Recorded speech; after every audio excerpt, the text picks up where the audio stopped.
राय EVM में जरूर दर्ज कराएं कि आखिर उन्हें कैसा नेता बिहार का चाहिए, कैसी राजनीति बिहार में चाहिए, कैसी सरकारें बिहार में चाहिए। बिल्कुल।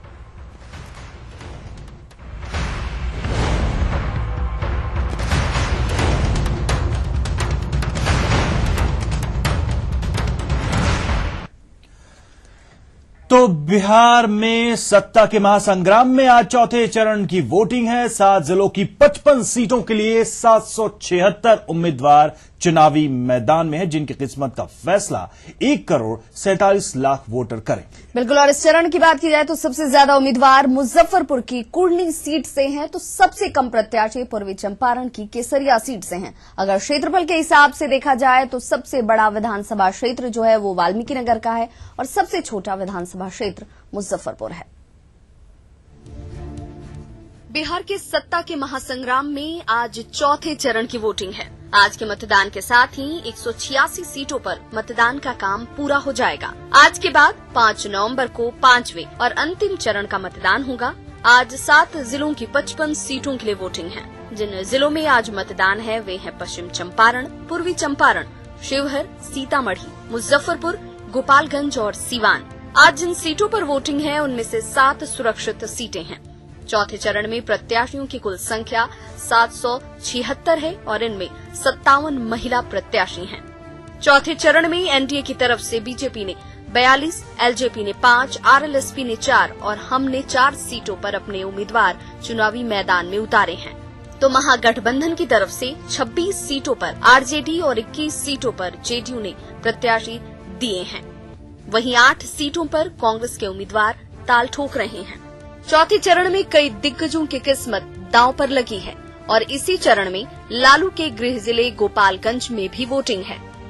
तो आरजेडी के प्रदेश अध्यक्ष रामचंद्र पूर्वे भी चुनावी मुकाबले में हैं। इसके अलावा रमई राम, पूर्व सांसद लवली आनंद, पूर्व मंत्री शाहिद अली खान, महाचंद्र प्रसाद सिंह, विनय बिहारी की किस्मत भी ईवीएम में आज ही कैद होगी।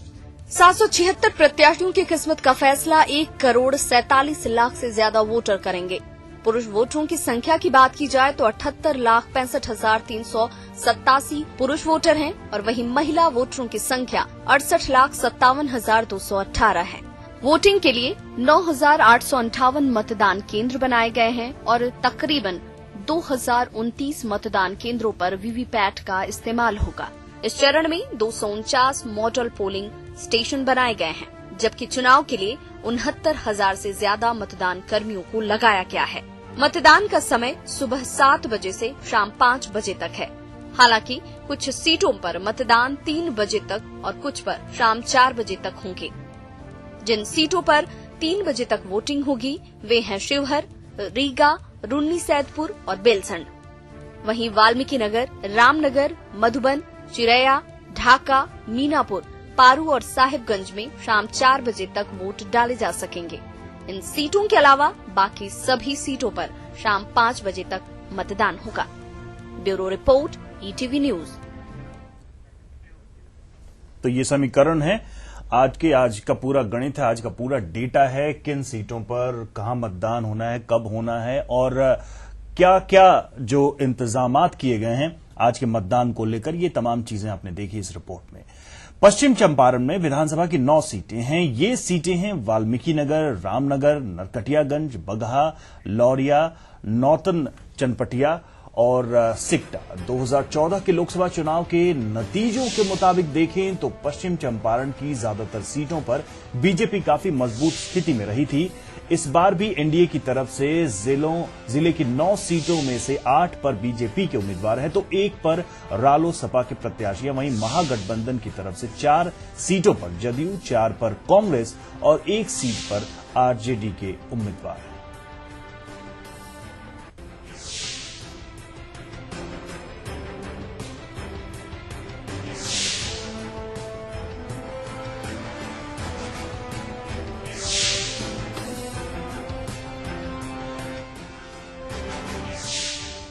तो बिल्कुल मुजफ्फरपुर जिले की बात की जाए तो यहाँ पर विधानसभा की 11 सीटें हैं। गायघाट, औराई, मीनापुर, बोचहां, सकरा, कुढ़नी, मुजफ्फरपुर, कांटी, बरुराज, पारू और साहिबगंज।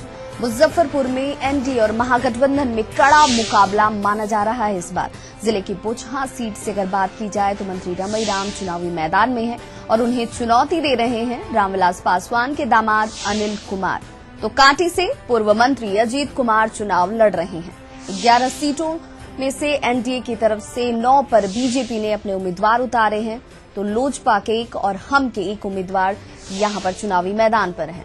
वहीं महागठबंधन की तरफ से बात की जाए तो 8 सीटों पर आरजेडी और 3 सीटों पर जदयू के प्रत्याशी चुनावी मैदान में हैं।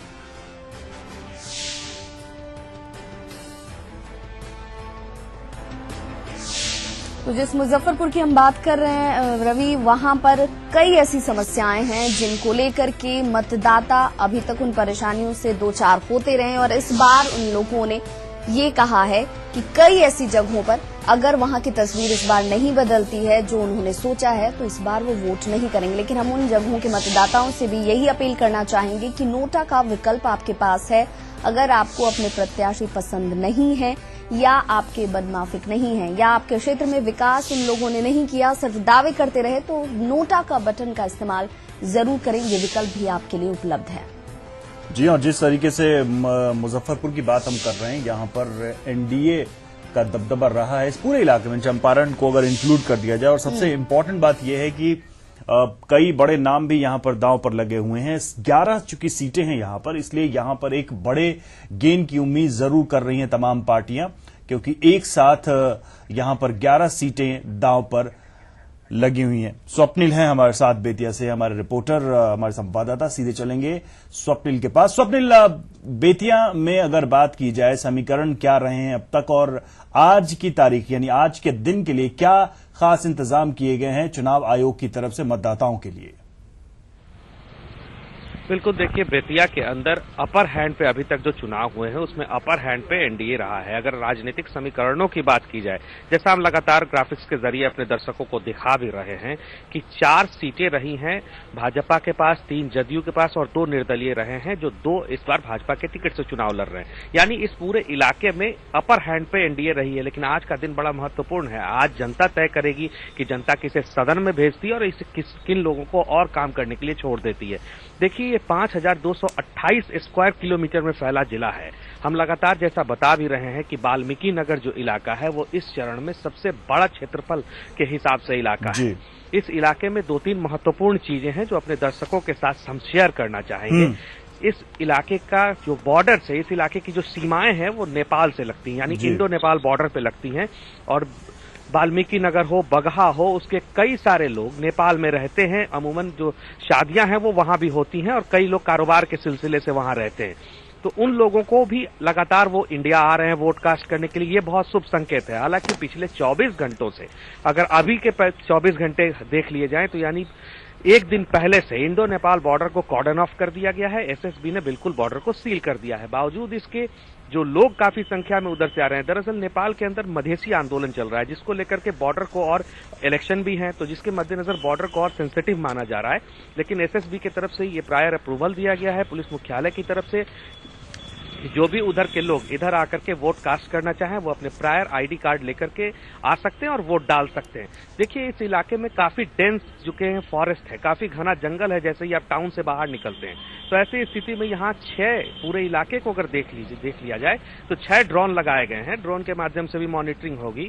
MI 13-14 सीरीज के जो हेलीकॉप्टर हैं वो वायुसेना के होते हैं। 2-2 हेलीकॉप्टर बुलाए गए हैं। कुल मिला के पूरे इंतजाम किए गए हैं। सेंट्रल पैरामिलिट्री फोर्सेज लगाई गई हैं। उनकी कई कंपनियों को बॉर्डर के अलावा जंगलों में भी लगाया गया है कि कहीं से कोई समस्या न हो। कुल मिला के काफी उत्साह देखने को मिल रहा है। देखिए, एक बड़ी बिल्कुल स्वप्निल, आप हमारे साथ बने रहिए। हमारे साथ मुजफ्फरपुर से हमारे सहयोगी जुड़ रहे हैं प्रवीण ठाकुर। प्रवीण, आपसे जानना चाहेंगे, जिस मुजफ्फरपुर की हम बात कर रहे हैं, 11 विधानसभा यहाँ पर सीटें हैं जिनमें 6 सीटों पर जेडीयू का कब्जा रहा है। हालांकि इस बार 4 सीटों पर बगावत हुई है। 4 सीटें बीजेपी के पास रही, 1 सीट आरजेडी के पास रही। इस बार का समीकरण क्या कुछ कह रहा है? कितना बदलाव और मुद्दों के साथ इस बार सबसे ज्यादा मुद्दा क्या है जो हावी हो सकती है पार्टियों के समीकरण को बनाने और बिगाड़ने में?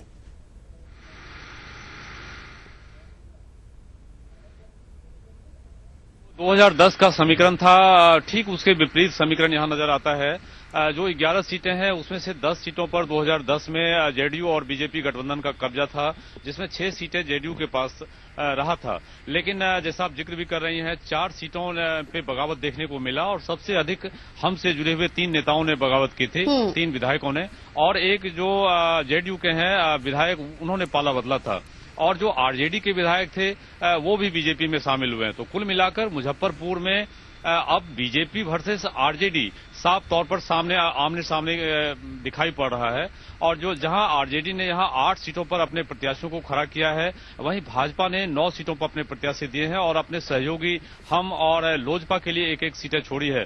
तो कुल मिलाकर यहां जो 11 सीटों की तस्वीर है, इसमें आरजेडी वर्सेस बीजेपी साफ तौर पर दिखाई पड़ता है और आमने सामने महागठबंधन और एनडीए के प्रत्याशी पूरे 11 विधानसभा में हैं। लेकिन बोचहा विधानसभा क्षेत्र, जहां से मंत्री रमई राम 9वीं बार चुनाव लड़ रहे हैं, 8 बार वो पहले विधानसभा जा चुके हैं, तो वहां पर एक त्रिकोणात्मक संघर्ष देखने को सिर्फ इसलिए मिल रहा है कि जो भाजपा जो एलजेपी ने बेबी कुमारी को पहले टिकट दिया था और उसके बाद रामविलास पासवान के दामाद जो अनिल कुमार साधु हैं उनको प्रत्याशी बनाया है। तो बेबी कुमारी एक भावनात्मक मुद्दे को लेकर चुनाव में आई है और जो बोचहा क्षेत्र है वो त्रिकोणात्मक संघर्ष वहां पर देखने को मिलेगा आपको। लेकिन तमाम दूसरे 10 सीटों पर सीधा एनडीए और महागठबंधन के बीच लड़ाई है। जहां तक मुद्दे की बात है कि शुरुआती दौर में वोटरों ने नेताओं के नब्ज टटोलने शुरू किए थे, कई जगह वोट बहिष्कार की बात हुई थी, बिजली नहीं तो वोट नहीं, सड़क नहीं तो वोट नहीं, आधा दर्जन इस तरह के गांव टोले नजर आए थे। लेकिन बाद में वहां प्रशासन ने अपना ड्राइव चलाया, उन्हें नोटों का इस्तेमाल करने का एक चलिए हम आगे लौटते रहेंगे आपके पास। फिलहाल हम जरा पूर्वी चंपारण के समीकरण को समझते हैं, आज वहां क्या कुछ होने वाला है, और साथ ही हमारे साथ शशि भूषण हमारे संवाददाता भी जुड़ेंगे। उससे पहले आपको बताएं कि यहां पर 12 सीटें हैं। ये सीटें कौन सी हैं? ये सीटें हैं रक्सौल, सुगौली, नरकटिया, हरसिद्धि, गोविंदगंज, केसरिया, कल्याणपुर, पीपरा, मधुबन, मोतिहारी, चिरैया और ढाका। जिले की 10 सीटों पर एनडीए की तरफ से 10 सीटों पर बीजेपी के उम्मीदवार हैं, तो एक सीट पर लोजपा और रालोसपा के प्रत्याशी हैं। वहीं महागठबंधन की तरफ से 8 सीटों पर आरजेडी और 3 पर जदयू के उम्मीदवार हैं, जबकि एक सीट कांग्रेस के खाते में गई है। शशि भूषण हमारे संवाददाता हमारे साथ जुड़े हुए हैं, चलेंगे उनके पास। शशि भूषण, अगर चंपारण की बात करें तो चंपारण वैसे पूरा इलाका जिस वजह से जाना जाता है वो महात्मा गांधी का नाम जुड़ा हुआ है, और महात्मा गांधी को लेकर जो लेगेसी का दावा है वो कांग्रेस का रहा है। लेकिन आज हालात बदल गए हैं और कांग्रेस देखिए कि किस तरीके की स्थिति में पहुंच गई है, बिल्कुल मार्जिनलाइज है, एक सीट बमुश्किल से उसको मिली है लड़ने के लिए। कुल मिलाकर क्या समीकरण कहते हैं, और ज्यादातर चंपारण का जो इलाका है खेतिहर इलाका है, गंवाई इलाका है, तो क्या रूरल जो पॉलिटिकल सिचुएशन है वो किसी खास पार्टी के पक्ष में है क्या?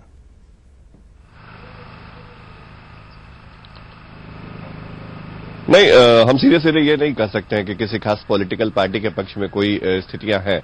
हालांकि वोटर के अभी घर से निकलने और बूथ तक पहुंचने में थोड़ा वक्त है, तो हम इंतजार करेंगे कि वोटर जब यहां वोट कास्ट करने आता है तो उसका मिजाज क्या कहता है, या वोट जब वो करके निकलता है तो वो कौन सी बात पर तवज्जो देता है, क्या विकास एक बार फिर से उसकी जुबान से निकलता है। हालांकि विकास के अपने अपने मायने हैं, एजेंडा जरूर विकास वोटर तय करता है, लेकिन जो वोटिंग हो रही है वो दूसरे परिप्रेक्ष्य में हो रही है। खैर वो बात की बातें हैं। आपने राजनीतिक लड़ाई की बात कही है, तो जाहिर तौर पे कांग्रेस जो बिहार के सियासत में पिछले 2-3 दशक से हाशिए पर रही है, उसके लिए एक रिवाइवल की स्थिति बन सकती है अगर वो महागठबंधन में बेहतर परफॉर्मेंस करे। तो ये भी एक बड़ी चुनौती है कांग्रेस के सामने। महात्मा गांधी बापू के आंदोलनों के लिए चंपारण की धरती जानी जाती हो, ये भी एक बात है, लेकिन साथ ही साथ जो यहाँ की गरीबी है, जब आप सीमांचल में पहुंचते हैं तो वहां पर जो खेतीहर मजदूरों की स्थिति है, जो भूमिहीन मजदूरों की स्थिति है, किसानों की स्थिति है, उसकी स्थिति में बहुत कोई बदलाव नहीं आया है।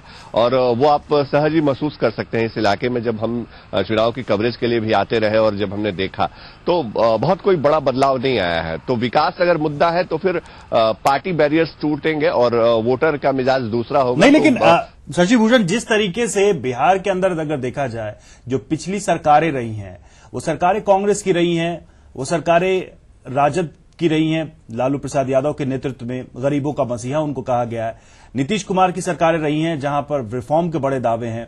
यूपीए की अगर सेंट्रल गवर्नमेंट की बात कर ले तो मनरेगा जैसी योजनाओं को लेकर कांग्रेस काफी आगे अप फ्रंट पे आके उसने कहा कि हमने रूरल एरियाज के लिए बहुत काम किया है।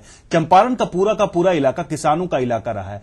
तो क्या पिछली सरकारों के कामकाज से लोग कहीं भी सेटिस्फाई नजर आ रहे हैं या फिर कोई ऐसे विषय हैं जिसको लेकर अभी भी ये पूरा इलाका पिछड़ा हुआ है और लोगों के जहन में है कि सरकार वही हो जो कम से कम इस इलाके के लिए सोचे, जो अब तक नहीं हो पाया?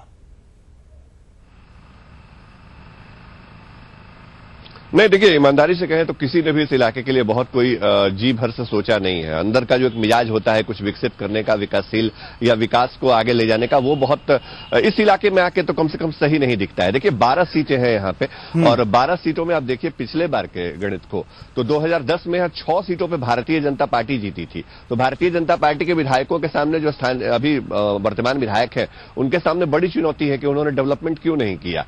5 सीटें जदयू ने जीती थी और 1 सीट निर्दलीय खाते में गया था। जो निर्दलीय ढाका से विधायक थे पवन जायसवाल, वो जीते थे और ये माना जाता था कि पवन जायसवाल भी एक बागी उम्मीदवार थे भारतीय जनता पार्टी की तरफ से। तो 2010 में जो पूरी जमी थी चंपारण की, पूर्वी चंपारण की 12 सीटों पर जो गणित था वो कुल आंकड़ा ये था कि 6 सीटें भारतीय जनता पार्टी, 5 सीटें जो है वो जनता दल यूनाइटेड और 1 सीट निर्दलीय, यानी राष्ट्रीय जनता दल और लोक जनशक्ति पार्टी, कांग्रेस, इन सारी पार्टियों का यहां सुपड़ा साफ हो गया था 2010 में।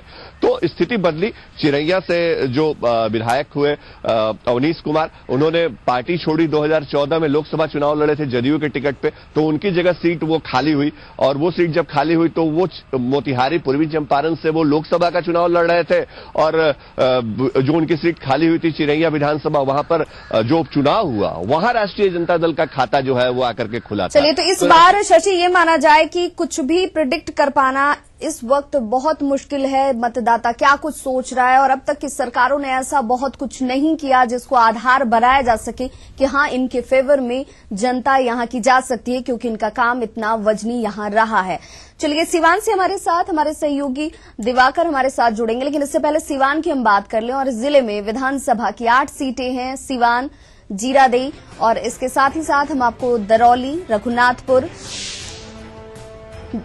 दरौंधा, बढ़हरिया, गोरियाकोटी और महाराजगंज सीटें यहां पर हैं एनडीए के खाते से। सिवान की 7 सीटें बीजेपी के खाते में रही हैं, तो 1 सीट पर लोजपा का उम्मीदवार यहां पर, वहीं महागठबंधन की तरफ से 5 सीटों पर जदयू और 3 सीटों पर आरजेडी के प्रत्याशी यहां चुनावी मैदान में हैं।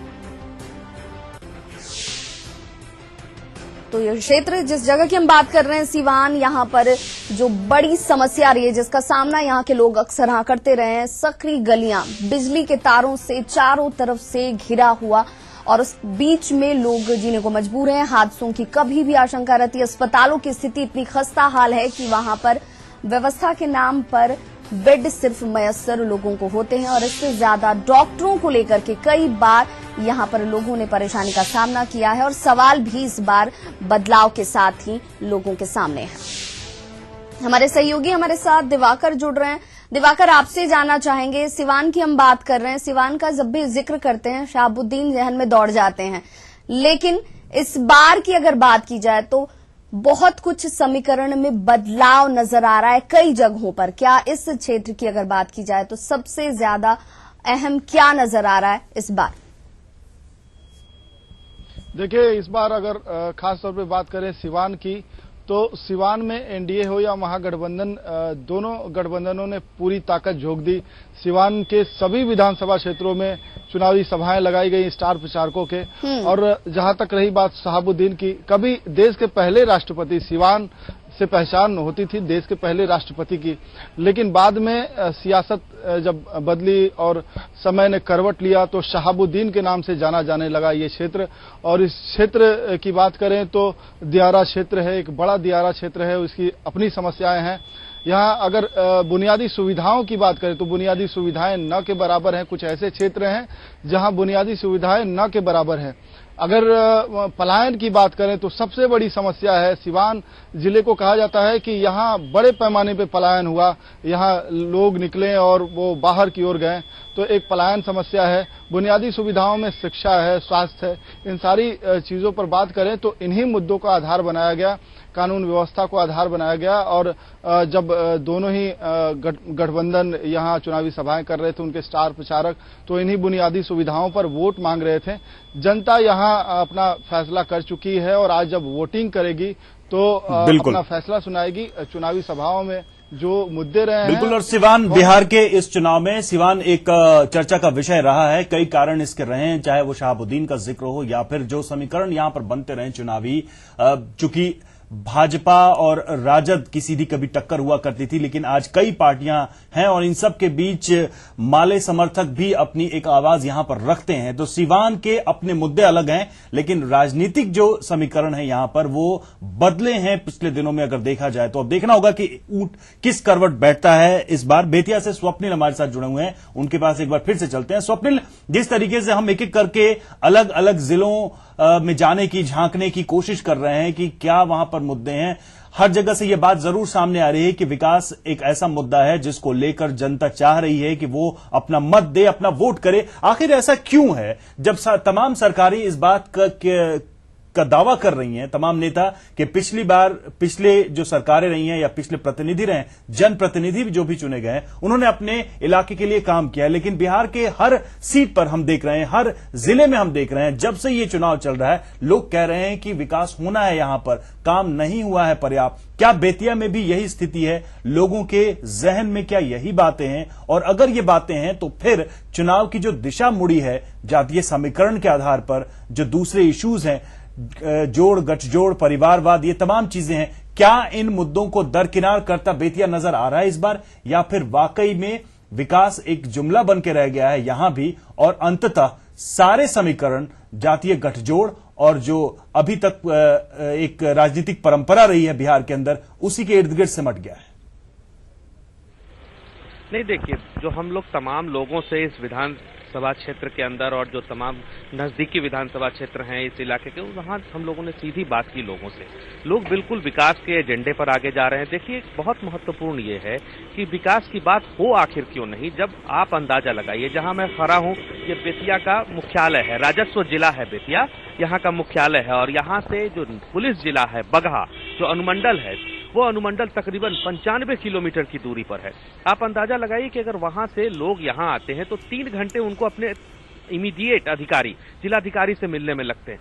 बहुत क्लियर मैसेज है। देखिए, आज हालांकि ये मेरी अपनी राय है कि हालांकि आज इस इशू पर बहुत ध्यान नहीं हो सकता है कि क्या क्या मुद्दे रहे। आज मुद्दा ये होगा कि लोगों ने मन बना लिया है, लोगों ने तय कर लिया है कि किस ओर जाना है, कहां वोट करना है। सबसे जरूरी ये है कि वोटिंग परसेंटेज बढ़े, क्योंकि जिन जिन इलाकों से कई ड्राइव चलाई जाती रही हैं, जैसा हमारे लगातार संवाददाता भी बता रहे हैं कि कई जगह बहिष्कार की बात हुई है। देखिए, बहिष्कार इस इलाके में भी है, लेकिन हम लगातार अपील कर रहे हैं कि लोकतंत्र में ये एकमात्र दिन वोटिंग का दिन होता है, महादान कहा जाता है वोट को। एकमात्र ऐसा दिन होता है जब जनता अपनी ताकत बता सकती है, एक वोट की कीमत बता सकती है।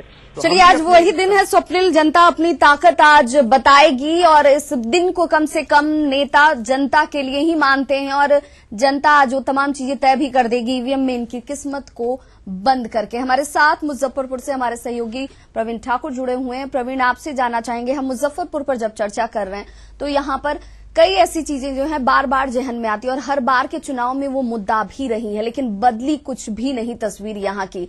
इस बार लहठी उद्योग से मुजफ्फरपुर को इसके लिए जाना जाता है, लेकिन उसकी स्थिति बहुत दयनीय हो चुकी है और इससे जुड़े हुए लोग अब अपने व्यवसाय से हाथ धो चुके हैं और उनके पास अब कोई दूसरा विकल्प भी नहीं बचा। ऐसे में इस बार बहुत बड़े मुद्दे कौन से हैं और उन मुद्दों को लेकर के नेताओं ने जो भी दावे किए उससे क्या कुछ बदलने की उम्मीद की जा सकती है? जी देखिए, जो मैं पहले भी जिक्र कर रहा था, किसी खास मुद्दे पर ये चुनाव नहीं हो रहा है और जो स्थानीय मुद्दे थे, जो चुनावी शोर प्रचार में, वो थोड़ा सा गुम सा हुआ है। दोनों गठबंधनों की तरफ से विकास का ही जुमला फेंका गया है।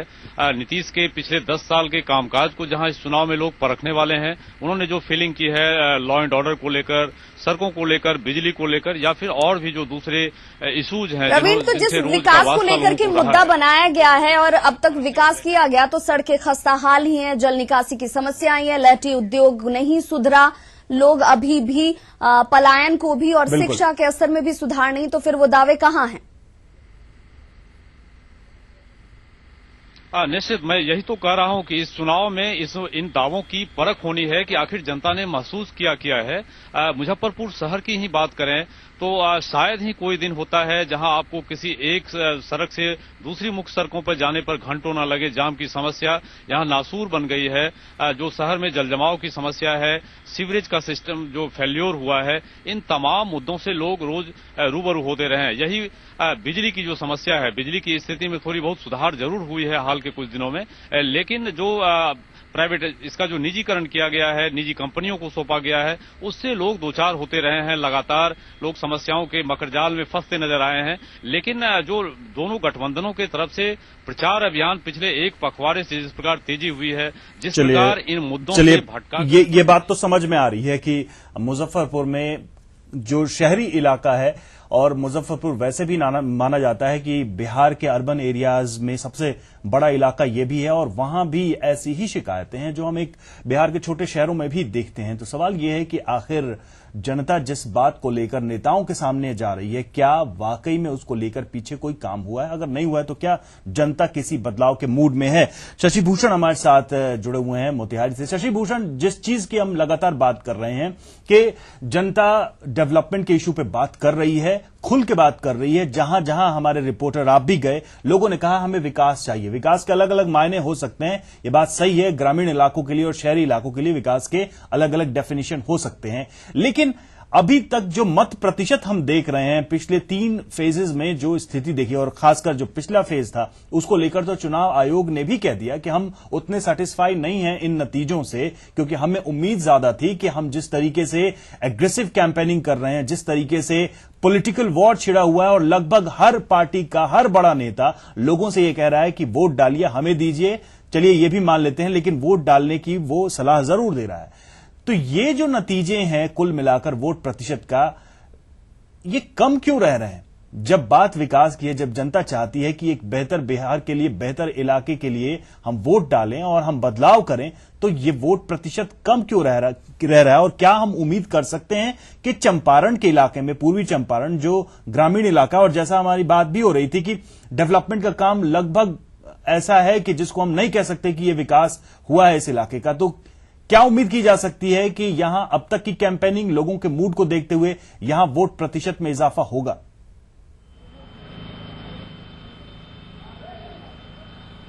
देखिए, हम उम्मीद पे ही कायम है, और उम्मीद पे ही हम हर बार जब सुबह खड़े होते हैं वोटिंग के दिन, तो हम आपसे चर्चा करते हैं, तो कहते हैं, उम्मीद जताते हैं कि इस बार सर वोटिंग का परसेंटेज और बढ़ेगा। लेकिन तीसरा चरण का जो मतदान हुआ, तीसरे चरण का, उस मतदान ने काफी निराश किया है। खासतौर पर जो राजधानी पटना और पटना पूरा जिला, जिस तरह से वहां पे वोटिंग परसेंटेज लो रहा, उम्मीद की जा रही थी कि 60% के आसपास वोटिंग होगी, लेकिन वो आंकड़ा बहुत दूर रह गया। तो जाहिर तौर पे ये एक चिंता का कारण न केवल चुनाव आयोग के लिए है, बल्कि जो पॉलिटिकल पार्टियां हैं उनके भी पेशानी पे बल पड़ गए हैं। अब जो हकीकत है उसको समझने की जरूरत है, क्योंकि कहीं ना कहीं जो वोटर निकलता है बूथ से, या जहां वोटरों से हम बात करते हैं, वो वोटर सीधे सीधे एक ही बात बोलता है कि विकास। विकास किसका? विकास उसके जनप्रतिनिधि होने के नाते उसके क्षेत्र का, विकास पूरे बिहार का, या विकास का संदर्भ उसके अपने पर्सनैलिटी से या उसके अपने लाइफ स्टाइल से, ये अलग मुद्दे हो सकते हैं। लेकिन वोटर, हम बार बार कहते हैं कि वोटर इतना चालाक हो गया है, वोटर इतना खुद अवेयर हो गया है कि वो एक विकास शब्द का इस्तेमाल करके न केवल मीडिया को कंफ्यूज करता है, न केवल अपने नेताओं को कंफ्यूज करता है, बल्कि पूरी लड़ाई का जो गणित है उसको समझने के लिए हमें भी बहुत घूम घुमाव का चक्कर जो है वो घूमना पड़ता है। आप देखिए, विकास की चर्चा होती है, लेकिन वोटिंग जो है बिहार में वो विशुद्ध रूप से जो जातीय गोलबंदी है, जो जातीय समीकरण है, उसके ऊपर हो रहे हैं। और आप यकीन मानिए कि कोई भी ये प्रिडिक्ट कर पाने की स्थिति में नहीं है कि एडवांटेज। लेकिन जो चंपारण के इलाके हैं वो ग्रामीण इलाके ज्यादा हैं, ज्यादातर हिस्सा जो है शहरी कम है और ग्रामीण ज्यादा है। और अभी तक के ट्रेंड में ये बात तो सामने आ रही है कि अर्बन इलाके में वोटिंग प्रतिशत कम रह रहा है, गांव के लोग ज्यादा इसमें इन्वॉल्व रहे हैं, ज्यादा उन पार्टिसिपेट कर रहे हैं, भागीदारी निभा रहे हैं। तो उम्मीद कर सकते हैं क्या कि चंपारण से बेहतर प्रतिशत निकल के आएगा? बिल्कुल उम्मीद कर सकते हैं। और हमारे स्थानीय सहयोगी भी विवेकानंद भी हमारे साथ हैं, तो हम चाहेंगे एक बार उनको आपके साथ जोड़े, क्योंकि इसके बाद ये भी चले जाएंगे जो जिले के दूसरे विधानसभा सीटें हैं वहां पर भी इनको कवरेज करना है।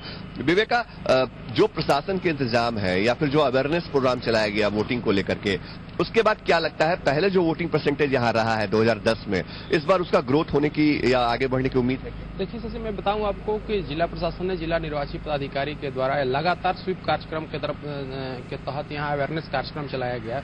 सभी कार्यालयों में, सभी सरकारी संस्थानों में, निजी संस्थानों में ने जागरूकता अभियान चलाया, मतदाता जागरूकता अभियान चलाया। इसके तहत